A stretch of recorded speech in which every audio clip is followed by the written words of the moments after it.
Hi friends, and welcome to the channel. My name is Ryan Abear, and I am so glad that you are here today. This is where I share my insights, and I hope that my insights today bring you your own self-reflective insights. That's what I do here.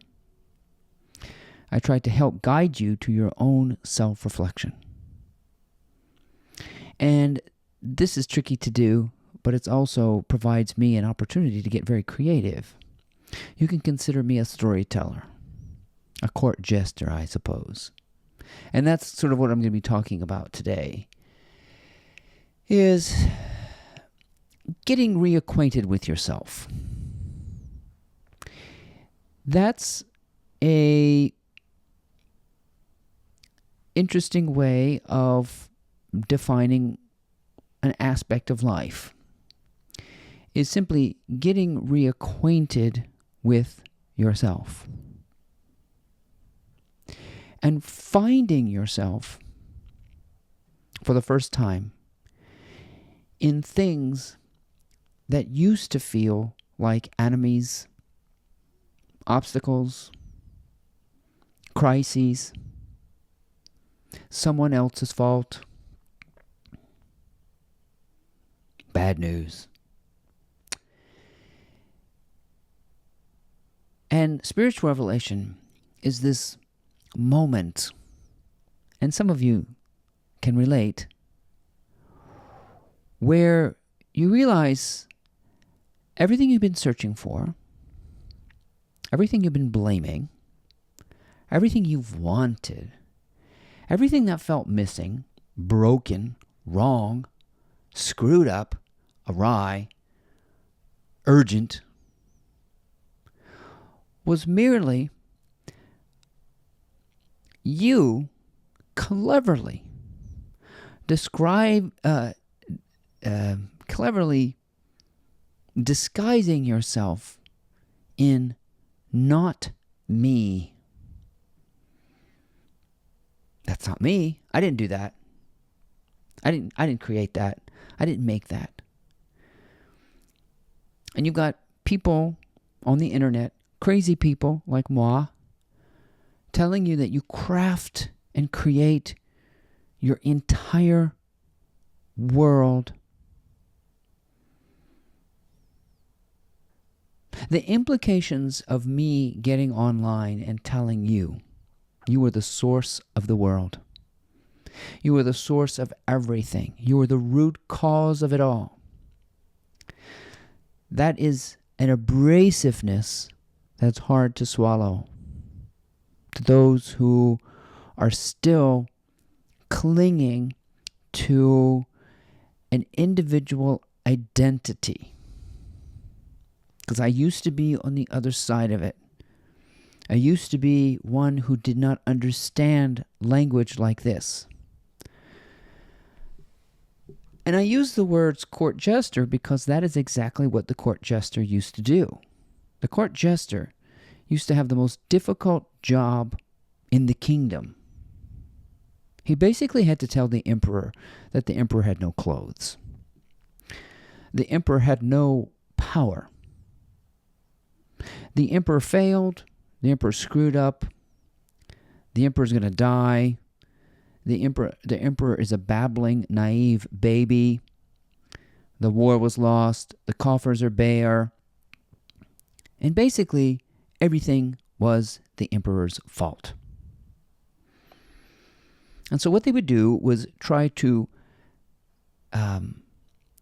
deliver that potential relieving information, which you would call medicine. That medicine was extracted in an artistic way.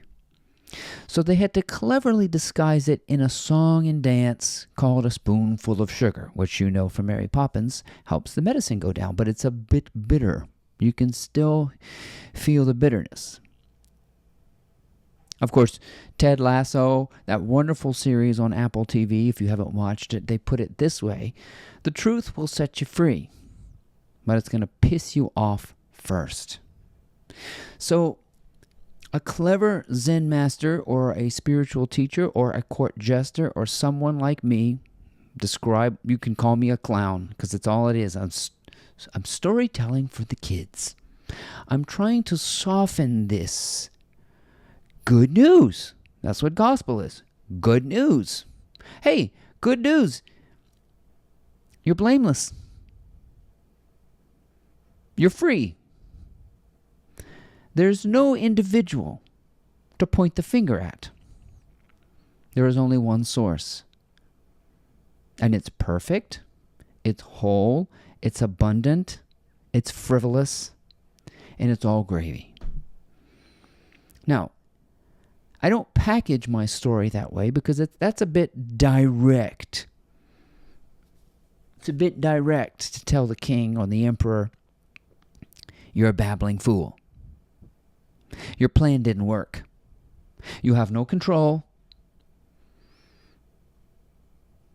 You have no original idea, and you have no private thoughts. All these things. The emperor doesn't want to hear that. That's because the emperor wants to play God. The emperor is God, but doesn't get to play God. So you get people like Jesus who crafted cryptic language called parables. So these were little stories. We have to teach kids the secrets of life. So the secrets of life are whispered in creative delivery. I don't know where this is. It's somewhere in maybe the Old Testament.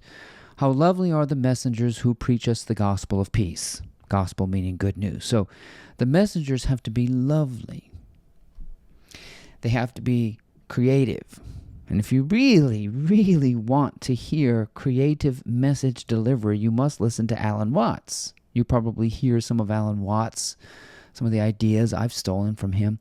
And another really creative and real deliverer is Ram Dass. Those two fellas are about as transparent and somewhat abrasive, but very, very creative. They're kind of like Cesar Millan. Cesar Millan is a wonderful dog whisperer. And you would consider a philosopher or a spiritual teacher a human whisperer. So the secrets of life are dripping from the words in a creative way, if you're keen to pick up on what's behind the words.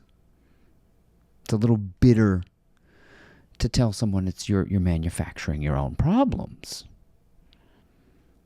Now, a psychotherapist, if you're having problems, you have a very difficult life, if you've got one crisis after another, and you just can't seem to get on track, a psychotherapist will take you through your past and try to help you identify the root cause of your anxiety, your fear, your problems. But that is a roundabout way of scratching the surface. You might come to the conclusion that it was your upbringing, but that's not going to provide healing. It might be you decided that your brother caused this, or your alcoholism caused this, or whatever. You're going to find a psychotherapist is going to take you through some kind of surface reason as to why you suffer. A spiritualist, or whatever you call what I am doing, you call it story time, clowning around, insight, whatever you call it, we are trying to reintroduce you to what's called the source, because people seem to have forgotten who they are.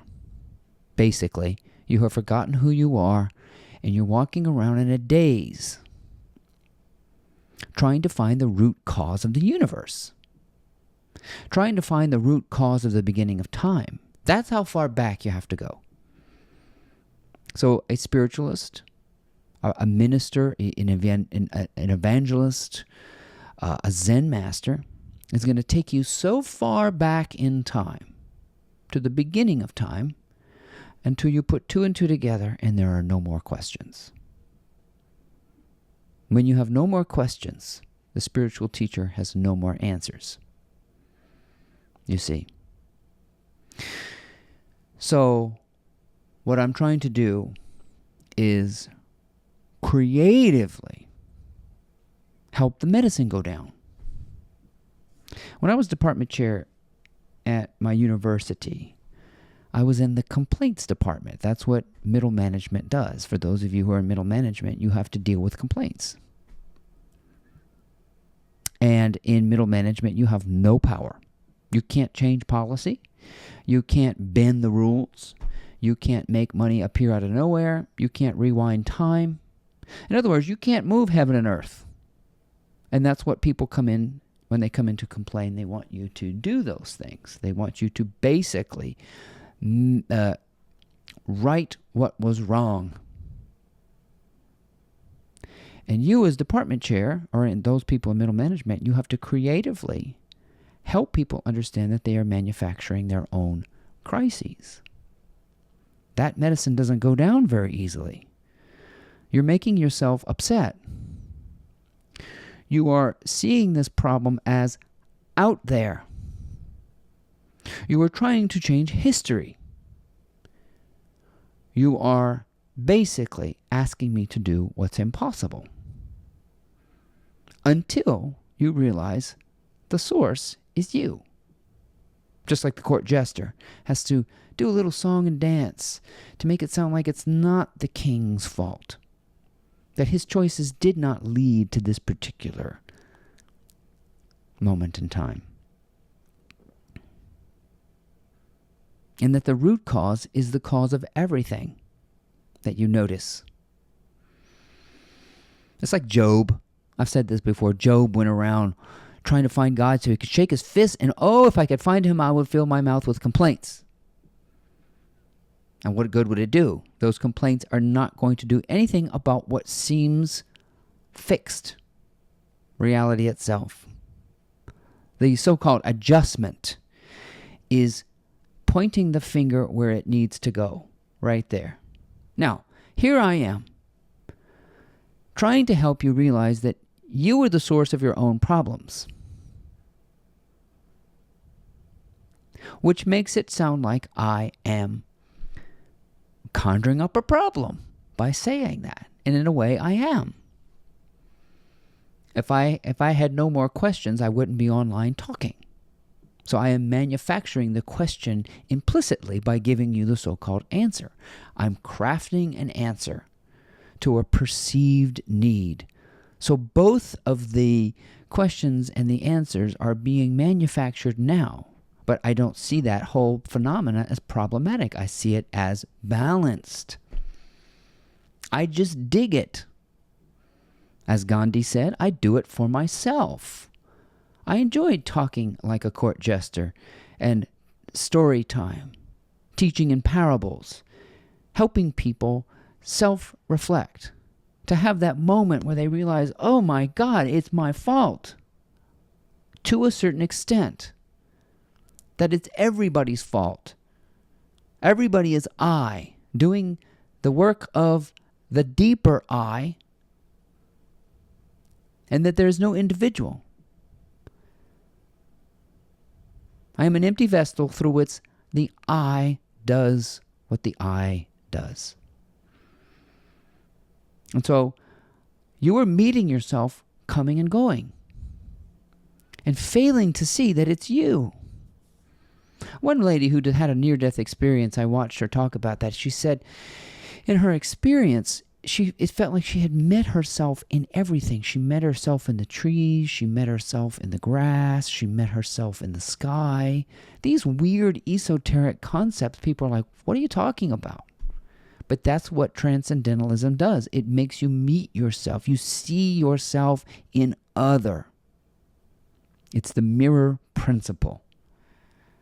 That what you actually are seeing is not necessarily out there, but a reflection of what's in here. So you learn to treat everybody with love. You learn to love what appears as an enemy. You learn to love what appears as an obstacle because you know you're generating it.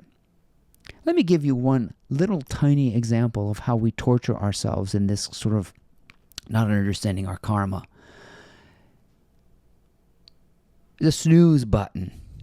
We set the alarm for 6 a.m. and then when the alarm goes off, We hit the snooze button and we're pissed off because the alarm went off. But who set the alarm? Well, that's not my fault. That's because my job starts at 7 a.m. and I have to get up at that. Well, who took the job? Well, I didn't have any choice. I had to work. I was running out of money. Well, whose fault is that? Whose fault is that? Whose fault is that? You have to keep tracing the cause to the beginning of time itself. And then you realize all of it is like a perfectly woven tapestry that cannot be messed up. All of it. Every butterfly wing, every breath, every molecule, every quark, everything is connected in such a precise way that it's whole, it's perfect, it's precise. And you can intuit this about yourself. You're whole, you're precise, it's working. And the appearance of chaos is actually what helps us perceive order. So everything is essential. Everything. So if it seems like I have pointed to something wrong, I'm not. I'm trying to point to the wholeness, which is there already. I'm trying to point to the truth, which hangs so intimately in the silence. But it's hard to point to the truth when people aren't sitting in silence. We want to direct people to the truth. This way, this way, this way. This is the way. You're the way. Pointing to yourself, looking at yourself, understanding. You set the alarm, and it goes even further than that. You set time in motion. You set the Big Bang on fire. You expanded the universe. You put the stars in orbit, and you make the sun shine. I don't know how, but I know that voluntary action and involuntary action, what I control and what I can't control, are all products of me. And you might think of yourself more as a process than a product. That's not entirely true. Like a wave is a process. A human being is a process. A product is a static image of something that doesn't move. The static nature of our being is in some other world, outside of time and space. So for us to perceive time, there is part of us that is timeless. You see? I'm getting into some more duality. But it's all you, babe. That's it. You know, you come into the complaints department and they are going to creatively tell you it is you. You are manufacturing this problem. You are creating this crisis.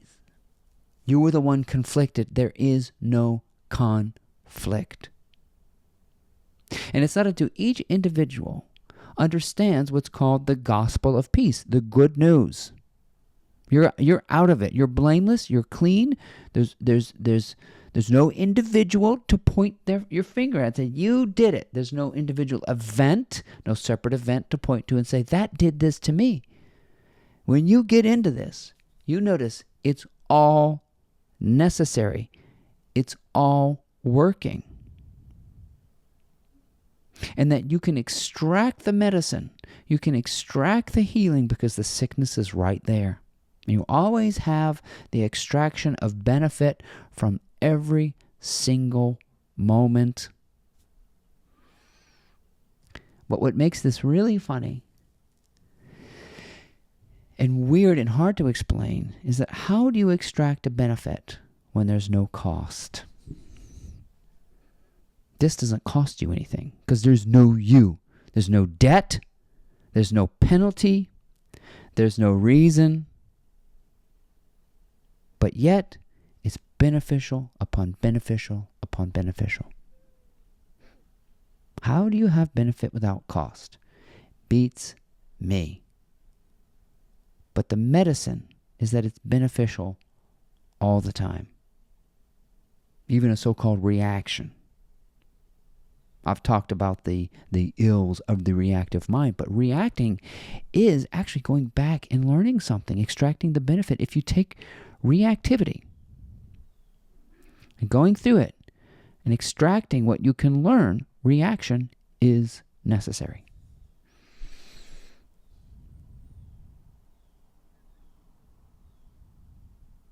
So, let me help you reintroduce yourself to yourself.